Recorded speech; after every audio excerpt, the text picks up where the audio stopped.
তো কি খেয়ে এসছো? দুধ রুটি। হ্যাঁ, দুধ। খবর যদি বলে তোমাকে, তুমি তো আবার রেগে যাও। আমারই তো 4টে দাঁত পড়ে গেছে। আমি সবাই খুশি মারতাম। তুমি মারতে? কাদের, মেয়েদের না ছেলেদের? এই জিনিসটা তখনকার দিনে ছিল না। ঝিপিঝি কিন্তু ছোটবেলায় খুবই সুন্দর দেখতে ছিল। পিসমশাই এমনি ফিদা হয়েছিল। পিসমশাই দেখতে গেছিল, গাছে উঠে বসেছিল যে সব। হ্যাঁ, না, না। ছোটবেলায় শাড়ি পরতে? হ্যাঁ। জিন্স টিন্স? না, ওদের মাথায় ওরে ওরে। ওরা বলছে ওরে বাবার বাবা কি হলো? চমকে উঠলো দুইজন। গল্প শুনতে শুনতে আজকে আমাদের 12টা 10। গোল্ডফিশ ট্যাঙ্কে একখানা গোল্ডফিশ মরে গেছে। ফিল্টারটা কি করে বানাবে, মার জন্য একটা লাইক কিন্তু ভিডিওটাতে অবশ্যই করো। এই ফিল্টারটা বানাতে খুব জোর 3 থেকে 400 টাকা মতন খরচা হতে পারে। এই সিস্টেমটা দেখছো, দুখানা ঝুড়ি, ওর থেকে জল পড়বে একদম তলাতে। এই ঝুড়িটা কেন দেওয়া? এই ঝুড়িটা দিয়ে কালকে ইন্ডিয়া আয়ারল্যান্ডের যে খেলা ছিল, কারা কারা দেখেছো আর কেমন লাগলো খেলাটা? হ্যালো, ওয়েলকাম টু কুনাল পাত্র ব্লগস। কেমন আছো সবাই? আশা করছি সবাই ভালো আছো। আজকে আবার আমরা 3 জন মিলে আড্ডায় বসেছি। অনেকক্ষণ হয়ে গেল তোমাদের সাথে এখন এসেছি। তো ঝিপিসি কিছু বক্তব্য আছে, ঝিপিসি কিছু কথা বলছিল এসে, তো সেগুলো তোমাদেরকে আবার শোনাবো, মানে ঝিপিসি আবার বলবে। তো চলো আজকের ব্লগটা শুরু করা যাক। যে মা আর এই যে ঝিপিসি, আমরা এখন টিফিন খাবো। খাবে না ঝিপিসি, খায় না। এই যে মিষ্টিও আছে, কালাকাদ। কিন্তু সব থেকে বড় কথা হলো, আমাদের বাড়িতে যখন আসলো ঝিপিসি, 1/2 ঘন্টা হয়ে গেছে, তো এসে বললো যে মা চাটা খাওয়ার জন্য। তো ঝিপিসি বললো না না, আমি চাটা খাবো না, আমি খেয়ে এসছি। তো কি খেয়ে এসছো? দুধ রুটি। হ্যাঁ, দুধ রুটি। তা তুমি কি ছোট কচি ছোট খুকি? ছোট না, ছোটবেলা একবার খায়। না, হ্যাঁ, তা তুমি তো আবার বয়স্ক যদি বলে তোমাকে, তুমি তো আবার রেগে যাও না, যে আমি বয়স্ক না, আমি ইয়ং। না, রাগি না। এ বাবা, এই যেন সেদিনকে বলছিল যা ঝিপিদির তো বয়স হয়ে গেছে, অত পারবে না, বয়স হয়েছে আমার, এরকম করছিলে তুমি। খাটতে পারে এখন এই বয়সে। হ্যাঁ? সত্যি কথা, ঝিপিসি যা দম আছে খাটার, আমরা পারবো না। তা সত্যি কথা। কি দুধ রুটি খেলে? মোষের দুধ, গরুর দুধ না প্যাকেট দুধ? আরে কি দুধ খায় আজকাল? কি প্যাকেট দুধে তো প্যাকেট দুধ খা? তা তুমি তো ভেজাল খাবার খাও না, গাছগাছালি খাও এদিক ওদিক দিয়ে। আমার এই যে দাঁত আছে না, এই যে হ্যাঁ, এটা পুরো নড়ে গেছিল। তোমার তো ফলস দাঁত তো ওটা। না, আমার আসল একটা দাঁতও পড়েনি এখনো। হ্যাঁ, একটা দাঁতও পড়েনি, দাঁত নিয়ে কোনো সমস্যা নেই। একটা দাঁত পড়েনি? না, দাঁত চকচক করছে দাঁত। বাবা, দাঁতটা কেন পড়েনি? আমারই তো 4টে দাঁত পড়ে গেছে। মানে তোমাকে ছোটবেলায় কেউ ঘুষি টুসি মারিনি? আমি সবাই খুশি মারতাম। তুমি মারতে? কাদের, মেয়েদের না ছেলেদের? ছেলেদেরকে মারতাম বেশি করে। আর ছেলেরা কি করতো? গরু চড়াতে যেতাম, হ্যাঁ আমরা গাদি খেলতাম, ডেঙ্গুলি খেলতাম, এরকম মেরে এরকম ফেলে দেয় সেটা খেলতাম। হ্যাঁ। আর আমার থেকে ছোট যারা ছেলে থাকতো তাদেরকে বলতাম আমাদের গরুদের দেখবি, আমার গরুদের কারো ধান না খায়। তখন ওরা বলতো ধুর, ওরা খেলছে, আমরা কেন গরুটা দেখবো। তখন খেয়ে নিত, তখন ওদের দিয়ে আমি মারতাম। কি বলেছিলাম? আমি গরুদের লোকের খেতে যাই। তোমার ছোটবেলার ছবি আছে? না, তখন একটু ক্যামেরা ফ্যামেরা ছিল না। এই জিনিসটা তখনকার দিনে ছিল না।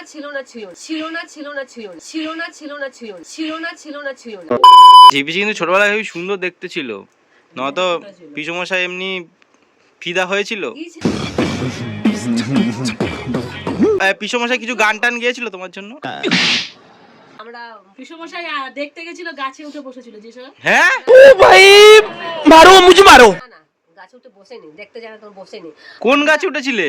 কাঁটা গাছে? তো আমরা খুব আগে গাছে উঠতাম আর গুলতি দিয়ে মারতাম আম, পাকা আমটাকে গুলতি দিয়ে। আবার পাখিটাকে মারতাম, পাখিটাকে ওইদিকে দেশে নিয়ে যেতাম, ওইদিকে পুড়িয়ে খেয়ে নিতাম আমরা। कौन है ये लोग, कहाँ से आते हैं ये? পাখি মেরে এই রে। গুলতি দিয়ে। তা কি হলো? ফল তা পিসমশাই গেছে, আর পিসমশাইকে গুলতি মারবে তো? এইবারে কি হলো, আমার দাদা ওইদিকে তাড়ি দোকান ছিল, আর ওরা তাড়ি খেতে যাচ্ছে ওই রাস্তা দিয়ে। ওই পাশে আছে এই যে জাম গাছ, খুব কালো কালো। তো আমার বান্ধবী আমরা গেলাম চান করতে, দেখছি খুব জাম। এই বলছে কত জাম আছে, চল চল চল। चल चल चल चल चल। এ করি এই যে জাম গাছে উঠে খাই। এবার জাম উঠে বলছো? আমরা কোচর করে জাম তুলছি রাখছি। কোচর কিসে করছো? শাড়ি? হ্যাঁ শাড়িটাকে। ছোটবেলায় শাড়ি পরতে? হ্যাঁ হ্যাঁ, ও আগেকার দিনে সবাই শাড়ি। জিন্স টিন্স? ये अपमानजनक बातें कर रहा है लौटा, ये अश्लील है ये लौंडा। না ওসব ছিল না, জিন্স সব ছিল না। কে বাবা, ওটাই তো ভালো। ছিল না। শাড়ি কোচর বানিয়ে দেখো কিরা কোচর বানিয়েছিলাম, দেখো এরকম করে কোচর বানিয়ে এরকম করে বেঁধেছিলাম, এরকম বেঁধে আমরা এরকম করে বেঁধে এর মধ্যে উড়িষ্যা তো গ্রামের সেতে জাম তুলছি রাখছি। এইবারে ওই রাস্তায় আমার ইন্দুর বাবা এবারে দুজন ওই রাস্তা দিয়ে যাচ্ছে। এইবারে আমরা আমার বান্ধবী দেখছে এই ওর আমরা সই পাতিয়েছিলাম না, এই সই এই দেখ তোর দাদার এই জামাই আসছে, কোথায় আমরা লুকোবো? আমি বলছি ওপরে চল, ওপরে চল, ওপরে চল, ওপরে চল, ওপরে চল, ওপরে চল, ওপরে চল, ওপরে চল, ওপরে চল, ওপরে চল, ওপরে চল, ওপরে চল। কাছে লুকিয়ে পড়েছো? ও না ও শোন, উপরে যাচ্ছি তো খুব জোর উপরে চলে যাচ্ছে। বাস আমার কোচরটা খুলে গিয়ে সব মাথায় পড়ে গেল, ওদের মাথায়।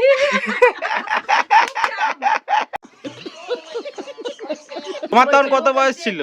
তখন 14-15 ছিল। এ বাবা, বাল্য বিবাহ? হ্যাঁ তখন বাল্য বিবাহ। আমার দিদির 7 বছর বিয়ে হয়েছিল, আমার বড় দিদির 7 বছর। হ্যাঁ এসব কি কয়? হ্যাঁ তখন এইসব কথা থামবে না, আমি আমার এইসব প্রশ্ন কথা জানি বলে তো এত শক্ত আছি, নাহলে তুই যাই, ঠিক আছে দাঁড়াও, যাই হোক এইসব এবারে- কথা মনে হচ্ছে না থামবে।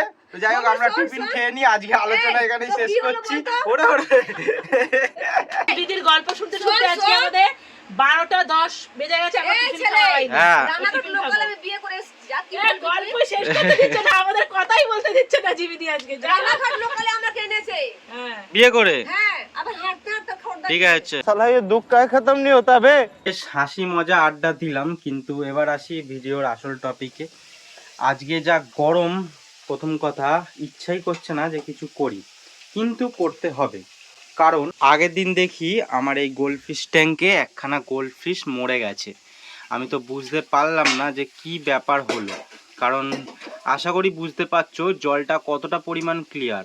হয়তো একটু আধটু গুঁড়ো গুঁড়ো মতন নোংরা জলের মধ্যে ভাসছে, সেগুলোও টেনে নেবে, কিন্তু কি করে হলো এটা তো আমার মাথাতেই আসছে না। আমি ভাবছি যে আমার যে ফিল্টারটা আছে এই অ্যাকোরিয়ামে, যে ড্রাম ফিল্টার, ওটা আজকে পরিষ্কার করে নেবো। কারণ ওটা অনেক দিন আগে পরিষ্কার করেছিলাম।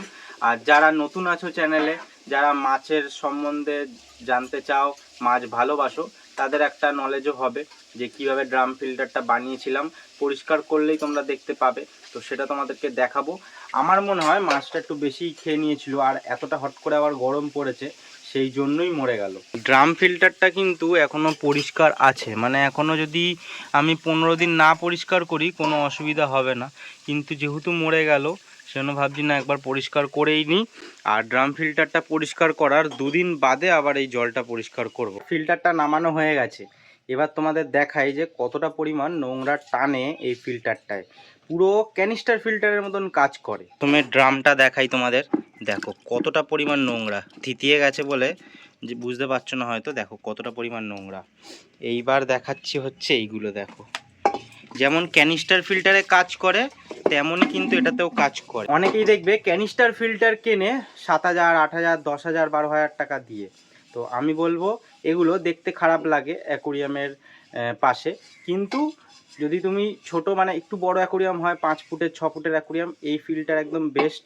আর নয়তো চৌবাচ্চা থাকলে তো এটা একদম বেস্ট। পুরো সব আমার ধোয়াধুয়ি কমপ্লিট। এইবার তোমাদেরকে আগে বলি এই ফিল্টারটা কি করে বানাবে। তার আগে মা ভিডিওর ক্যামেরা করে দিচ্ছে, তাও রোদ্দুরের মধ্যে বসে। তো মার জন্য একটা লাইক কিন্তু ভিডিওটাতে অবশ্যই করো। প্রথমে এই একটা বালতি নেবে, এই একটা বালতি তোমরা যদি বাড়িতে থাকে নিতে পারো বা কিনতে পারো, এর থেকে ছোট বালতি কিনতে পারো। এই ফিল্টারটা বানাতে খুব জোর 3 থেকে 400 টাকা মতন খরচা হতে পারে, যদি তোমার কাছে বাড়িতে অনেক রকম জিনিস থাকে। শুধু কিনতে হবে কি হার্ডওয়্যারের থেকে এই জিনিসগুলো কিনতে হবে, আর একটা অ্যাকোরিয়াম যে জোড়ে ওই আঠা কিনতে হবে বা অ্যারালাইট আঠা কিনতে হবে, যাতে ভেতরে এরকম ভাবে জুড়তে পারো। ঠিক আছে, এটা সিম্পল কাজ করে। এরকম একটা বালতি, আর এই সিস্টেমটা দেখছো দুখানা ঝুড়ি, যেগুলো খাবার দাবার বাড়িতে চাপা দেওয়া হয়।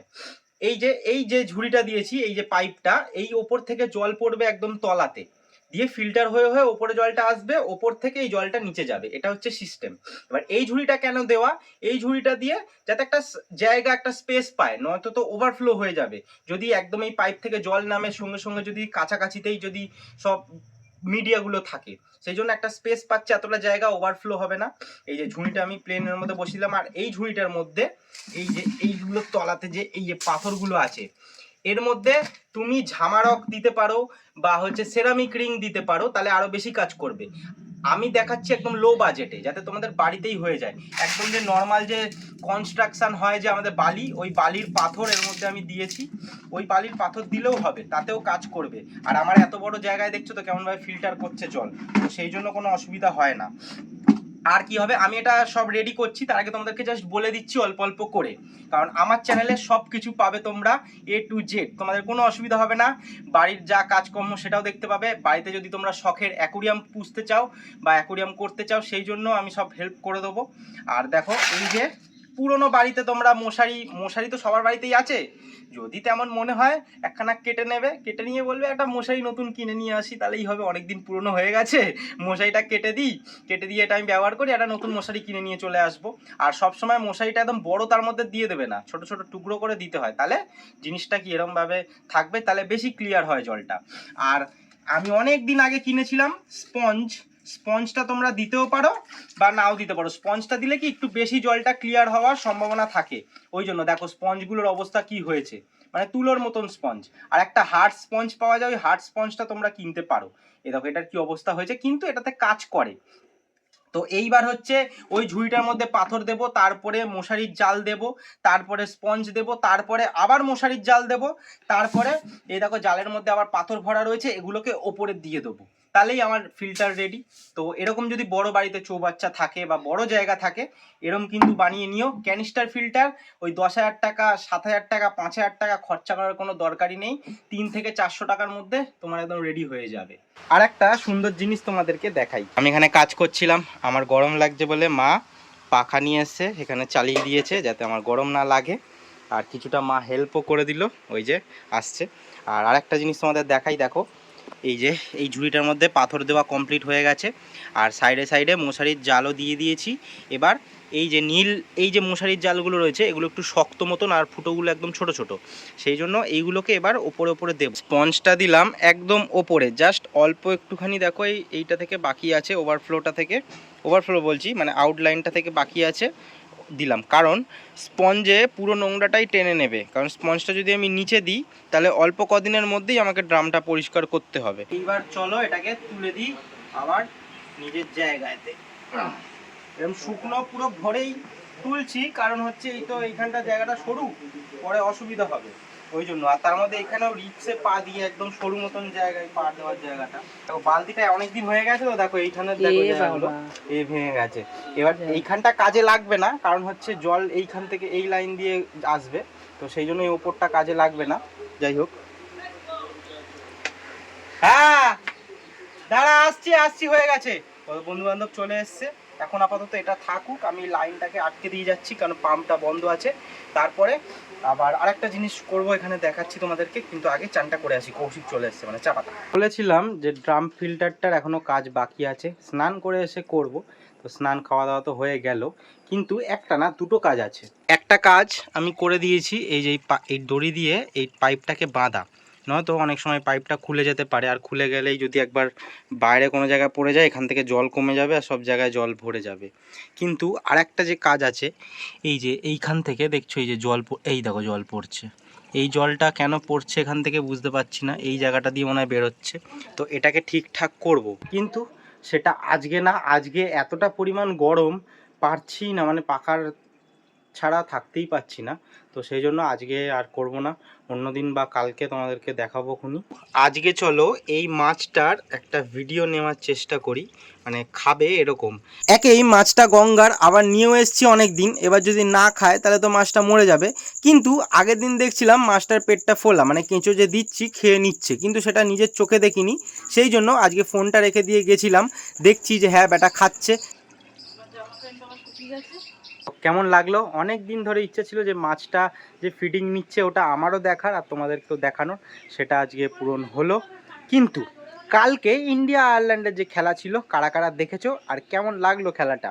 হ্যাঁ জানি অনেকের খুব একটা ভালো লাগেনি, কিন্তু ছোট টিম, হ্যাঁ একটা জিনিস আমি বলতে পারি যে বড় টিম আর ছোট টিমের মধ্যে এই জন্যই কিন্তু পার্থক্য একটা থেকে যায়।